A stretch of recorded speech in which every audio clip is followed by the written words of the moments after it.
નમસ્કાર મિત્રો, સ્વાગત છે તમારું મારી YouTube channel Mehul Mavani education and culture. મિત્રો, જો તમે આ ચેનલ ઉપર નવા છો તો પ્લીઝ મિત્રો ચેનલને શેર, લાઈક અને સબસ્ક્રાઇબ કરવાનું ચૂકતા નહીં. મિત્રો, આજે આપણે જોવાનું છે ધોરણ 6 વિષય ગુજરાતી એકમ 3 જેનું નામ છે ચોમાસામાં સૃષ્ટિ સૌંદર્ય. મિત્રો, આ એકમના શબ્દાર્થ અને સ્વાધ્યાયના મિત્રો આપણે પ્રશ્ન નંબર 1 થી 4 આ વિડિયોમાં ચર્ચા કરીશું. મિત્રો, તમે ચોમાસામાં સૃષ્ટિ સૌંદર્ય એકમ જોયું હશે, જાણ્યા હશો અને સમજ્યું હશે. તો તેમાં લેખક ગીજુભાઈ બધેકાએ સુંદર મજાની આપણને પ્રકૃતિ વિશે, ચોમાસાના સૌંદર્ય વિશે સુંદર વર્ણન કર્યું છે. તમે તે જાણ્યું, સમજ્યું અને શીખ્યા છો. તો મિત્રો, ત્યારબાદ હવે આપણે આ એકમ વિશે જાણીએ. તો મિત્રો, આ જે એકમ છે તેના લેખક છે ગીજુભાઈ બધેકા અને આ એકમનો પ્રકાર છે પ્રકૃતિ નિબંધ. પરીક્ષામાં ક્યારેક એકમના લેખક એટલે કે પાઠના લેખક કોણ છે અને આ પાઠનો પ્રકાર કયો છે એવા પ્રશ્નો પણ પૂછાતા હોય છે. તો આપણે ફરીથી અભ્યાસ કરી લઈએ. લેખક છે ગીજુભાઈ બધેકા અને એકમનો પ્રકાર છે પ્રકૃતિ નિબંધ, જેથી કરીને આપણે પરીક્ષામાં આ પ્રશ્નોના ઉત્તરો વ્યવસ્થિત આપી શકીએ. હવે આગળ વધીએ. મિત્રો, સૌપ્રથમ જોશું આપણે આ એકમના શબ્દાર્થ. શબ્દાર્થનો અભ્યાસ આપણે એટલા માટે કરી લઈશું કે પરીક્ષામાં ક્યારેક સમાનાર્થી શબ્દ પૂછાય કે શબ્દ સમૂહો માટે એક શબ્દ પૂછાય તો આપણે આપેલા પ્રશ્નનો ઉત્તરો વ્યવસ્થિત લખી શકીએ અને જોડે જોડે આપણા શબ્દ ભંડોળમાં પણ વધારો થાય છે. તો જોઈએ એકમમાં આપણને કયા કયા શબ્દાર્થ આપ્યા છે. તો મિત્રો, પહેલો શબ્દાર્થ છે નવજીવન, જેનો અર્થ થશે નવું જીવન. ત્યારબાદ પપૈયો, જેનો અર્થ થશે ચાતક, એક પ્રકારનું પક્ષી. ત્યારબાદ મિજલસ, જેનો અર્થ થશે સભા અથવા મજલિસ. આગળ જોઈએ ઇન્દ્રધનુષ એટલે કે મેઘધનુષ. સ્ફૂર્તિ એટલે તાજગી. પસારવું એટલે કે ફેલાવવું અથવા લંબાવવું. આગળ જોઈએ પાવો એટલે કે એક જાતની વાંસળી. તો મિત્રો, નીક, જેનો અર્થ થશે પાણી જવાનો રસ્તો. ત્યારબાદ છો એટલે ભલે. તો મિત્રો, આ રીતે આપણે આગળ વધતા જઈશું. ભણી એટલે તરફ. ઇન્દ્રગો એટલે ગોકળગાય. તો મિત્રો, આ રીતે આપણે આ એકમના શબ્દાર્થ જોયા. જે પરીક્ષામાં પૂછાય તો આપણે સમાનાર્થી શબ્દો કે શબ્દ સમૂહો માટે એક શબ્દ લખી શકીએ. આગળ જોઈએ મિત્રો, ત્યારબાદ હવે આપણે આ એકમના શબ્દ સમૂહો માટેના એક શબ્દ જોઈએ કે કયા કયા આપણને શબ્દો આપેલા છે. પહેલો શબ્દ વાદળાની ગર્જના અને વીજળી, જેને આપણે કહીશું ગાજવીજ. આગળ રાત્રિ તેના અવાજથી બોલતું જીવડું એટલે કે તબલું. દરિયામાં ગયેલી જમીનની લાંબી પટ્ટી, જેને આપણે કહીશું ભૂશી. આગળ વધીએ. જેની ત્રણ બાજુએ પાણી હોય તેવો ભાગ, જેને આપણે કહીએ છીએ દ્વીપકલ્પ. આગળ ચોમાસામાં થતું એક જીવડું, જેને આપણે કહીશું ઇન્દ્રગો. આગળ બે મોટા સમુદ્રને જોડતી ખાડી, સામુદ્ર ધુની. આગળ વધીએ. તો મિત્રો, આ રીતે આપણે એકમના શબ્દાર્થ અને શબ્દ સમૂહો માટે એક શબ્દ જોયું. હવે જોઈએ આ એકમનું સ્વાધ્યાય. મિત્રો, સ્વાધ્યાયના આપણે અહીં 1 થી 4 પ્રશ્નો વિગતે વ્યવસ્થિત સમજીશું. બાકીના પ્રશ્નો માટે આપણે વિભાગ 2 એટલે કે વિડિયો 2 બનાવીશું. ભાગ 1 માં આપણે પ્રશ્ન નંબર 1 થી 4 જોઈએ. તો જોઈએ મિત્રો, સ્વાધ્યાયમાં આપણને કયા કયા પ્રશ્નો આપેલા છે. તો પ્રશ્ન 1 છે મિત્રો, જેને આપણને સૂચના આપી છે વાતચીત. મિત્રો, અહીં જે વાતચીતમાં જે પ્રશ્નો પૂછેલા છે તેનો ઉત્તર તમારે એકમના આધારે આપવાનો નથી, પરંતુ તમે એકમનો અભ્યાસ કર્યો, તેને સમજ્યા અને જાણ્યું, તેના આધારે તમારા વિચારોથી આ ઉત્તરો લખવાના છે. તો જોઈએ પ્રશ્ન પહેલો. તો મિત્રો, પ્રશ્ન પહેલો આપણને પૂછેલો છે આ નિબંધ સાંભળવામાં તમને ક્યારે ક્યારે મજા આવી? આંખો બંધ રાખીને સાંભળીએ તો શું ફરક પડે? હવે મિત્રો, તમને આ નિબંધ સાંભળવામાં ક્યારે મજા આવી એ તો તમને જ ખ્યાલ હોય, અને આંખો બંધ રાખીને સાંભળતા તમને શો ફેર પડ્યો એ વિશે તમારે અનુભવ લખવાનો છે. તો જોઈએ નમૂનારૂપ ઉત્તર શું હોય. તો મિત્રો આવો ઉત્તર હોઈ શકે. નિબંધનું શીર્ષક જ છે ચોમાસામાં સૃષ્ટિ સૌંદર્ય. સાંભળીને મજા આવી. વરસાદનું સ્વાગત કરતા દેડકા, માછલા, તમરા, પંખી વગેરે વિશે સાંભળવાની પણ મજા આવી. આ ઉપરાંત ફૂલોને નચાવતા પાણી, પાણીમાં તરતી કાગળની હોડી, દેડકા, પાંખાળા મકોડા, શક્કરખોરો અને મેઘધનુષ્ય વિશે સાંભળવાની મજા આવી.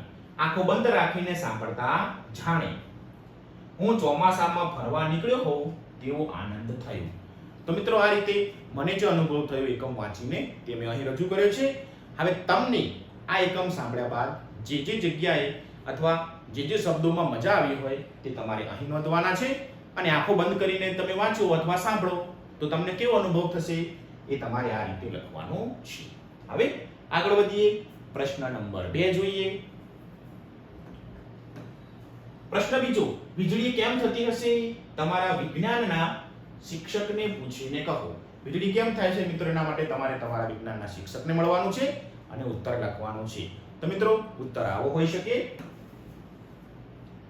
વિજ્ઞાનના આધારે આકાશમાં જ્યારે ધન અને ઋણ વીજભાર વાળા વાદળો એકબીજા સાથે ટકરાય ત્યારે એક તેજસ્વી પ્રકાશનો લીસોટો તથા અવાજ ઉત્પન્ન થાય છે, જેને આપણે વીજળી કહીએ છીએ. તો આ રીતે મિત્રો આકાશમાં વીજળી થતી હોય છે. આગળ જોઈએ પ્રશ્ન નંબર 3. પ્રશ્ન ત્રીજો, આપણે વરસાદ ગાજે છે એમ કહીએ છીએ ત્યારે ખરેખર શું થઈ રહ્યું હોય છે? તો જોઈએ ઉત્તર. આપણે વરસાદ ગાજે છે એમ કહીએ છીએ ત્યારે આકાશમાં વાદળો એકબીજા સાથે ટકરાય છે, ત્યારે વિદ્યુત ભારને કારણે એક તેજસ્વી પ્રકાશનો લીસોટો તથા અવાજ ઉત્પન્ન થાય છે, ગડગડાટ થાય છે, જાણે વરસાદ ગાજે છે એવું આપણે કહીએ છીએ. તો મિત્રો જ્યારે વરસાદ ગાજે ત્યારે આવું થતું હોય છે. હવે આગળ જોઈએ પ્રશ્ન 9. પ્રશ્ન ચોથો છે મિત્રો, એવા કયા જંતુઓ જીવો છે જે તમને ચોમાસામાં જ જોવા મળે છે? મિત્રો ચોમાસામાં જ જોવા મળતા હોય તેવા જંતુઓ જીવો આપણે અહીં નોંધવાના છે. તો જોઈએ ચોમાસામાં મિત્રો કુંદા, પાંખાવાળા મકોડા, અળસિયા, તીતીગોળા, ભરવાડ જેવા જીવજંતુઓ જોવા મળે છે. જોડે જોડે દેડકા અને સાપ વગેરે વધારે પ્રમાણમાં જોવા મળે છે. મિત્રો આ સિવાય હજી કોઈ એવા જીવજંતુઓ હોય જે તમારા વિસ્તારમાં તમને જોવા મળતા હોય તો તે પણ તમે મિત્રો અહીં ઉત્તર સ્વરૂપે નોંધી શકો છો. આગળ જોઈએ હવે મિત્રો. ત્યાર પછી 5મો પ્રશ્ન, તમે પૂર આવી હોય તે સમયની નદી કે પછી ધોધ પરથી પડતું પાણી જોયું છે? જો જોયું હોય તો તમારો અનુભવ બધાને કહો. મિત્રો જ્યારે વરસાદ પડી રહ્યો હોય અથવા તો પૂર આવ્યું હોય ત્યારે તમે તે નદી અથવા કોઈ ધોધ પડતો તમે જોયો હોય તો તેનું વર્ણન તમારે અહીં કરવાનું છે. તો જોઈએ નમૂનારૂપ ઉત્તર કેવો હોય.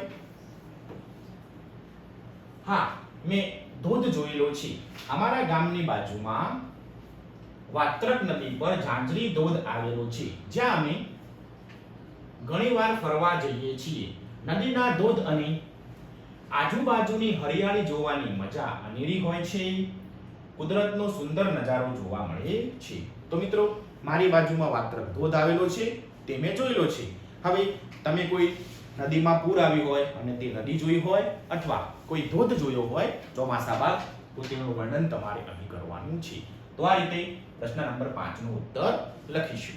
હવે આગળ જોઈએ પ્રશ્ન 6. જાની વાલી પીનારા, કહો કે મેઘધનુષમાં કયા કયા રંગો હોય છે? તો મિત્રો એકદમ સહેલો ઉત્તર. તો જોઈએ ઉત્તર.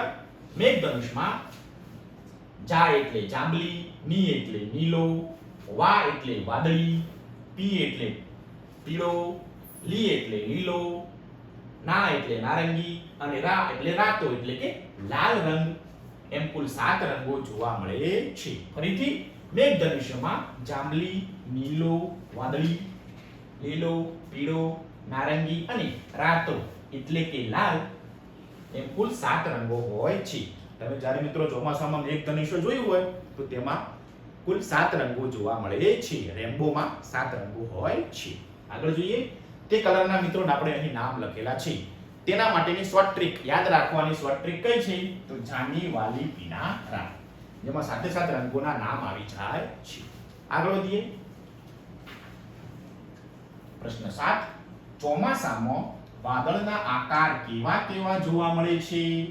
અલગ અલગ આકારના 5 વાદળા ચિત્રો. મિત્રો અહીં તમે ચોમાસામાં જોયેલા આકાશમાં જે વાદળા હોય છે તે તમારે અહીં દોરવાના છે.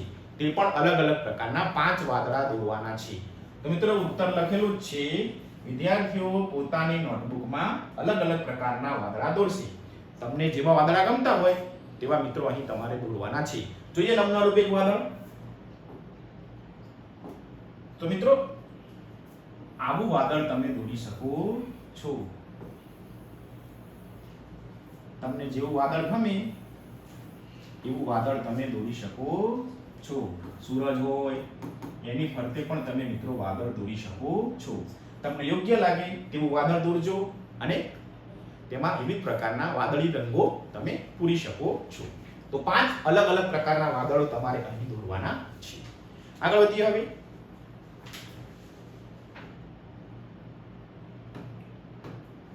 પ્રશ્ન 8 વરસાદ પડે ત્યારે તમને કઈ જગ્યાએ જવું ગમે અને કેમ?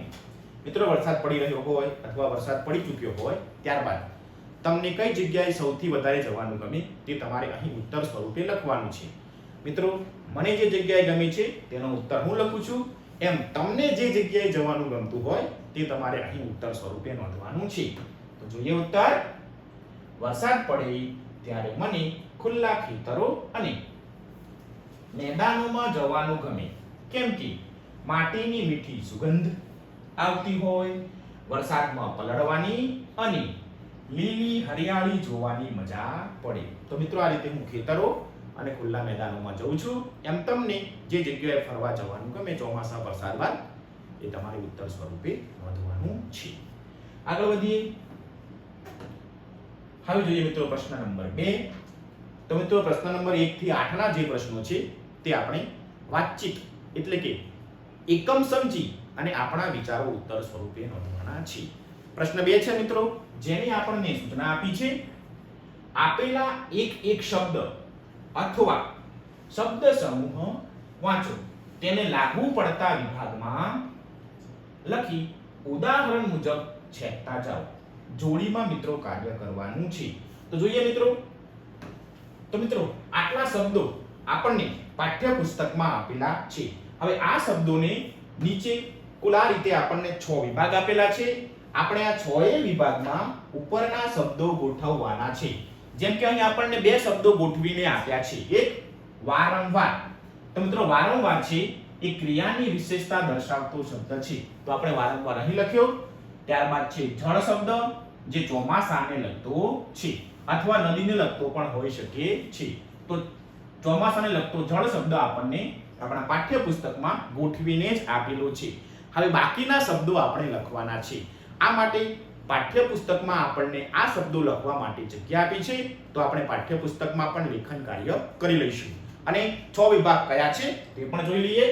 ચોમાસાને લગતા, ચોમાસું જીવો, જગ્યા કે વસ્તુની વિશેષતા દર્શાવતા, નદીને લગતા, પક્ષીઓને લગતા અને ક્રિયાની વિશેષતા દર્શાવતા. આ 6 વિભાગોમાં આપેલા તમામ શબ્દો આપણે ગોઠવવાના છે. તો જોઈએ ઉત્તર. તો મિત્રો ઉત્તર આપણે આ રીતે લખવાનો છે. આપણને અહીં 6 વિભાગો આપેલા છે, તમે જોઈ શકો છો. ચોમાસાને લગતા, ચોમાસું જીવો, જગ્યા કે વસ્તુની વિશેષતા દર્શાવતા શબ્દો, નદીને લગતા, પક્ષીઓને લગતા અને ક્રિયાની વિશેષતા દર્શાવતા શબ્દો. તો મિત્રો ચોમાસાને લગતા શબ્દોમાં ગર્જના, પૂર, મેઘ, ઇન્દ્રધનુષ અને મેઘધનુષ આટલા શબ્દો આપણને મળે છે. ત્યારબાદ ચોમાસું જીવો, તો કે દેડકા, ભરવાડો, કાનખજૂરા, વીછી, અહીંયા મિત્રો ફૂંદડા સમજીશું આપણે અને પાંખાળા મકોડા. આટલા શબ્દો આપણને ચોમાસુ જીવોને લગતા છે. સૌથી વધારે ઓપ્શન નંબર 3 માં છે જગ્યા કે વસ્તુની વિશેષતા દર્શાવતા. તો અહીંયા લખેલા છે મિત્રો લીલું, તીણું, ઝીણું, આમ તેમ, આજુબાજુ, સહજ, ધોળું, કાળું, સરસર, ચાંદરું, તળિયું, તપકીરિયું, મોટું, નાનું, લીમડી, ચોખ્ખું, આખું, હમણાં, જાડું, પીપળ, ઊંચું નીચું, રંગબેરંગી. આટલા શબ્દો જગ્યા કે વસ્તુની વિશેષતા દર્શાવતા શબ્દો છે. આગળ વધીએ. નદીને લગતા શબ્દો. તો મિત્રો જળ, પૂર, રેતી, કાંકરા, માછલા, વહેતું, છીપલા, સંખલા, ભેખડ, કાંઠો અને તળાવ. આટલા શબ્દો નદીને લગતા શબ્દો છે. ત્યારબાદ પક્ષીઓને લગતા શબ્દો. તો શક્કરખોરો, મોર, પીંછા, કાગડો અને માળો. આટલા શબ્દો પક્ષીઓને લગતા શબ્દો છે. ક્રિયાની વિશેષતા દર્શાવતા શબ્દો વારંવાર, મધ ચૂસવું, નાચવું, વહેવું, કરડવું અને નીતર્યું. આટલા શબ્દો ક્રિયા કે ક્રિયાની વિશેષતા દર્શાવતા શબ્દો છે. તો મિત્રો આ રીતે ઉપરના તમામ શબ્દો એક એક શબ્દો છેકતા જઈશું અને નીચે તેનો ઉત્તર લખતા જઈશું. આ રીતે 6 વિભાગમાં વહેંચીશું. જેમ કે મધ ચૂસવું શબ્દ છે તો આપણે આ શબ્દને છેક્યો અને ઉત્તર લખીશું ક્રિયાની વિશેષતામાં મધ ચૂસવું. ત્યારબાદ ગર્જના. તો મિત્રો લખશું ચોમાસાને લગતા શબ્દો છે ગર્જના. તો આ રીતે અહીં શબ્દો લખતા જઈશું. ત્યારબાદ શબ્દ છે લીલું. તો લીલું શબ્દ એ જગ્યા કે વસ્તુની વિશેષતા દર્શાવે છે. તો આપણે તેમાં તે ઉત્તર લખ્યો. તો આ રીતે મિત્રો આપણે તમામ શબ્દો આ 6 વિભાગોમાં આ રીતે ગોઠવીને લખીશું. ઉત્તરો તમે જોઈ શકો છો. તમે જાતે પ્રયત્ન કરીને જોડીમાં તમારા મિત્રોની મદદથી આ ઉત્તરો લખશો તો તમને તે ઉત્તરો લખવાની મજા આવશે. તો આ રીતે આપણે ઉત્તરો લખીશું. હવે આગળ જોઈએ પ્રશ્ન નંબર 9. પ્રશ્ન 3 છે મિત્રો શબ્દ અને તેના અર્થ વાંચો. અર્થના આધારે વિકલ્પોમાં આપેલા વાક્યોમાંથી જે વાક્યો સાચા હોય તેની આગળ ખરાની નિશાની કરવાની છે. તો જોઈએ તો મિત્રો આપણા પાઠ્યપુસ્તકમાં આ રીતે આપણને સુંદર મજાના શબ્દો આપ્યા છે, તેનો અર્થ આપ્યો છે. હવે જે વાક્યોમાં આ અર્થ બંધબેસતો આવતો હોય તે વાક્યોના આગળ ચોરસ બોક્સમાં આપણે ખરાની નિશાની કરવાની છે. તો જોઈએ તો મિત્રો પહેલું વાક્ય છે તરવરિયા. તો અર્થ થશે ચંચળ, ચપળ અથવા અધીરા. હવે આપણે એના 3 વાક્યો જોઈએ. માછલા પાણીમાં તરતા હોય છે તે માટે તેમને તરવરિયા કહેવાય. તો મિત્રો તેમાં ચંચળ, ચપળ કે અધીરા શબ્દ બંધ બેસતો નથી. તો તેની આગળ આપણે ખરાની નિશાની કરવાની નથી. બીજું નાના બાળકો બહુ તરવરિયા હોય છે, એક ઘડી પણ શાંત બેસે નહીં. તો મિત્રો આ તરવરિયા શબ્દ છે એ ચંચળ શબ્દને લગતો શબ્દ છે. તો આ વાક્ય બંધ બેસતું છે તો તેમાં આપણે ખરાની નિશાની કરી. આગળ જોઈએ. જીયા અને ઉર્વશી એવા તરવરિયા છે કે તરવાની હરીફાઈમાં બીજા કોઈને જીતવા જ ન દે. તો મિત્રો આ પણ ઉત્તર બંધ બેસતો છે તરવરિયાનો. તો આ તરવરિયાનો મતલબ થશે ચપળ. તો આ રીતે આ 2 વાક્યો એવા છે કે ઉપરના અર્થોને બંધ બેસતા છે. તો 2 વાક્યોમાં આપણે ખરાની નિશાની કરી. આ રીતે હવે આપણે આગલા જે શબ્દો છે તેને સમજતા જઈએ અને તેને બંધ બેસતા વાક્યો સામે આપણે ખરાની નિશાની કરતા જઈશું. જોઈએ આગળ. બીજો શબ્દ છે વેગ, જેનો અર્થ થાય છે ઝડપ. નીચે આપણને 3 વાક્યો આપ્યા છે. પહેલું વાક્ય ઢાળ પર સાયકલ સડસડાટ સરકે, તેનો વેગ રોકવા બ્રેક લગાવવી પડે. તો મિત્રો આ જે વેગ તેનો અર્થ થશે ઝડપ. મતલબ કે આપણા શબ્દના બંધ બેસતો સમાનાર્થી શબ્દ છે તો આપણે ત્યાં કરીશું ખરાની નિશાની. આગળ ચિત્તો પૃથ્વી પરનું સૌથી વધુ વેગથી દોડતું પ્રાણી છે. વેગ એટલે ઝડપથી. તો મિત્રો આ વાક્ય પણ બંધ બેસતું છે. સ્કૂટર ચાલુ કર્યા પછી વેગ વધારવા એક્સિલેટર આપવું પડે. તો મિત્રો વાત સાચી છે. વેગ એટલે ઝડપ વધારવા માટે આપણે સ્કૂટરને રેસ કરવો પડે, એક્સિલેટર આપવું પડે તો જ સ્કૂટર આગળ જાય.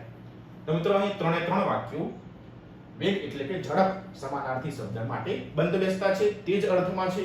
તો આપણે 3 વાક્યો આગળ ખરાની નિશાની કરી. હવે આગળ વધીએ.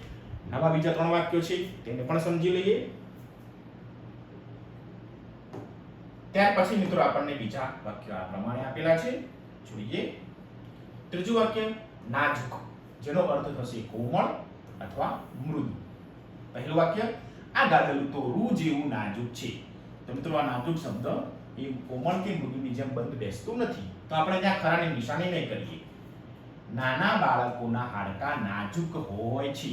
તો મિત્રો આ નાજુક શબ્દ કોમળ શબ્દ સાથે બંધ બેસતું છે, તો આપણે કરીશું તેના ચોરસ બોક્સમાં ખરાની નિશાની. આગળ ત્રીજું વાક્ય, લાકડું નાજુક હોવાથી પાણીમાં તરે છે. તો મિત્રો આ વાક્ય પણ બંધ બેસતું નથી, તો આપણે તેના ચોરસ બોક્સ આગળ ખરાની નિશાની કરીશું નહીં. માત્ર બીજા નંબરનું વાક્ય છે, નાના બાળકોના હાડકા નાજુક હોય છે, તે બંધ બેસતું છે. હવે આગળ હર્ષ તો આનંદ. જોઈએ તેના માટેના 3 વાક્યો. આ પ્રવૃત્તિ વિદ્યાર્થીઓને પોતાની જાતે કરી તે જોઈ શિક્ષકને હર્ષ થયું. તો મિત્રો હર્ષ એટલે આનંદ. આપણને જે શબ્દનો અર્થ આપ્યો છે હર્ષ એટલે આનંદ, તેમાં બંધ બેસતો ઉત્તર છે, તો આપણે આ વાક્ય માટે ખરાની નિશાની કરીશું. બીજું વાક્ય, ખોખોમાં અમારી ટીમ જીતી એટલે અમે હર્ષથી મતલબ કે આનંદથી કિકિયારીઓ કરી ઉઠ્યા. તો મિત્રો બીજા નંબરનું વાક્ય છે તે પણ હર્ષ એટલે કે આનંદથી બંધ બેસતું છે, તેમાં પણ આપણે ખરાની નિશાની કરી. હવે ત્રીજું વાક્ય, આનંદ અને ખુશી બંને હર્ષની ટીમમાં છે. તો મિત્રો અહીં આનંદ છે તે નામ છે એટલે કે બંધ બેસતું નથી, તો ત્યાં આગળ આપણે ખરાની નિશાની કરીશું નહીં. તો આ રીતે અહીં જે 2 વાક્યો છે તે હર્ષ એટલે કે આનંદ શબ્દને બંધ બેસતા છે, તો ત્યાં આપણે ખરાની નિશાની કરી. પ્રશ્ન નંબર 3 માટે બીજા નંબરનું વાક્ય અને પ્રશ્ન નંબર 4 માટે પહેલું અને બીજું વાક્ય યોગ્ય છે. હવે આગળ વધીએ. 5મા નંબરનો શબ્દ છે તેને પણ સમજી લઈએ. તો મિત્રો 5મા નંબરનો આપણને પ્રશ્ન આ રીતે આપ્યો છે, શબ્દ આપ્યો છે સૌંદર્ય. તો સૌંદર્યનો મિત્રો અર્થ થશે સુંદરતા અથવા મનોહરતા. જોઈએ કયા શબ્દને લાગુ પડે છે. પહેલું વાક્ય, સૂર્યાસ્ત સુંદર જ હોય તેમાં વળી વાદળાના રંગ સૌંદર્ય વધારી દે. સૌંદર્ય એટલે મિત્રો સુંદરતા વધારી દે છે. તો મિત્રો વાક્ય બંધ બેસતું છે, તો આપણે ખરાની નિશાની કરીશું. મારી પાસે ખૂબ જ સૌંદર્યવાળા કપડાં છે. તો મિત્રો આ જે સૌંદર્યવાળા કપડાં છે તે વાક્યમાં બંધ બેસતા નથી, માટે તેની આગળ આપણે ખરાની નિશાની કરીશું નહીં. આગળ, મીનાક્ષી દેખાવે તો સુંદર જ છે, તેનો સારો સ્વભાવ તેના સૌંદર્યમાં એટલે કે સુંદરતામાં વધારો કરે છે, માટે આ વાક્ય પણ સૌંદર્ય એટલે કે સુંદરતાને બંધ બેસતું છે, તો ત્યાં આપણે ખરાની નિશાની કરીશું. આમ પહેલું વાક્ય અને બીજું વાક્ય ઉપર જે શબ્દ આપ્યો છે સૌંદર્ય, તે સુંદરતા અથવા મનોહરતાને બંધ બેસતું છે, તો તેમાં આપણે ખરાની નિશાની કરી. તો આ રીતે 5 શબ્દો તેના અર્થ આપેલા છે, નીચે 3 વાક્યો આપેલા છે, તેની આગળ ચોરસ બોક્સમાં આપણે જે વાક્યમાં આપેલા શબ્દનો અર્થ બંધ બેસતો હોય ત્યાં આપણે ખરાની નિશાની કરી. તમે મિત્રો આ પ્રવૃત્તિ કરશો તો તમને ખૂબ જ મજા આવશે. વાક્યને પહેલા બરોબર સમજી લેશો તો ઉત્તરને ઝડપથી લખી શકશો. આગળ જોઈએ હવે મિત્રો પ્રશ્ન 4. ગીજુભાઈને આવું કેમ લાગ્યું હશે? યોગ્ય વિકલ્પ પસંદ કરો. મિત્રો અહીં કેટલાક પાછા વૈકલ્પિક પ્રશ્નો આપેલા છે. ગીજુભાઈને આવું શા માટે લાગ્યું હશે તે આપણે વાક્ય વાંચી તેનો અર્થ સમજી અને સાચો વિકલ્પ પસંદ કરવાનો છે. તો જોઈએ આપણને કયા કયા વિકલ્પો આપ્યા છે તે. તો મિત્રો પહેલો આપણને વિકલ્પ આપ્યો છે તે જોઈએ. ઝાડ આખો દિવસ હલે છે. તો A, B અને C વિકલ્પો આપ્યા છે. A, વહેતા પાણીમાં ઝાડનું પ્રતિબિંબ પડવું. B, પવનથી ઝાડના ડાળી પાંદડાનું હલવું. અને C, ઝાડમાંથી હલહલ અવાજ આવવો. તો મિત્રો સાચો ઉત્તર આવે છે વહેતા પાણીમાં ઝાડનું પ્રતિબિંબ પડે છે, તે હલે છે, તેના કારણે આપણને એવું લાગે કે ઝાડ હલે છે. આગળ જોઈએ બીજું વાક્ય. મિત્રો આપણને આ પ્રમાણે આપ્યું છે, તમે જોઈ શકો છો. બીજું વાક્ય તમારા પાઠ્યપુસ્તકમાં પણ આપેલું છે. ધરતીએ લીલી સાડી ધારણ કરી છે. એ, લોકોએ જમીન ઉપર લીલી સાડી પાથરી છે. બી, બધે લીલું ઘાસ ઉગી નીકળ્યું છે. અને સી, ધરતીએ લીલી નામની બહેન પાણીની સાડી લીધી છે. તો મિત્રો ઉત્તર આવશે બી, બધે જ લીલું ઘાસ ઉગી નીકળ્યું છે. ચોમાસામાં વરસાદ પડે એટલે બધી જગ્યાએ લીલું ઘાસ ઉગી નીકળે છે. તો અહીં મિત્રો ઉત્તર લખ્યો આપણે બી. બીજા પ્રશ્નનો ઉત્તર આવશે બી. આગળ વધીએ હવે પ્રશ્ન 3, છેલ્લો વિકલ્પ આપણા માટે. છેલ્લો વિકલ્પ આ પ્રમાણે છે, તમે જોઈ શકો છો. છેલ્લો વિકલ્પ, નદીના પાણી ફૂલોને નચાવે છે. આપણને A, B અને C વિકલ્પ આપ્યો છે. A, નદીના કલકલ સ્વરથી ઈચ્છા ન હોવા છતાં ફૂલો ઉછળે છે. B, ચોમાસામાં ઉછળતા નદીના પાણી સાથે ફૂલો ઉછળે છે. અને C, નદીના પાણીને અડતા જ ફૂલો કૂદવા માંડે છે. તો મિત્રો ઉત્તર આવશે B, ચોમાસામાં ઉછળતા નદીના પાણી સાથે ફૂલો પણ ઉછળે છે. તો ઉત્તર લખીશું આપણે ત્રીજા પ્રશ્નનો બી.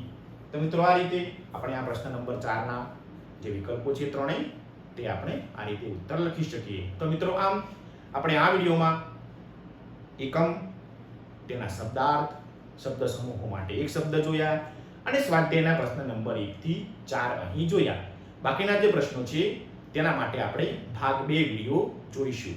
મિત્રો આશા રાખું છું કે તમને તમામ પ્રશ્નો અને તમામ મુદ્દા વ્યવસ્થિત સમજાઈ ગયા હશે અને તમને આ વિડીયો ગમ્યો હશે. જો મિત્રો તમને આ વિડીયો ગમ્યો હોય તો પ્લીઝ મિત્રો વિડીયોને શેર, લાઈક અને સબસ્ક્રાઇબ કરવાનું ચૂકશો નહીં. તમારો ખૂબ ખૂબ આભાર.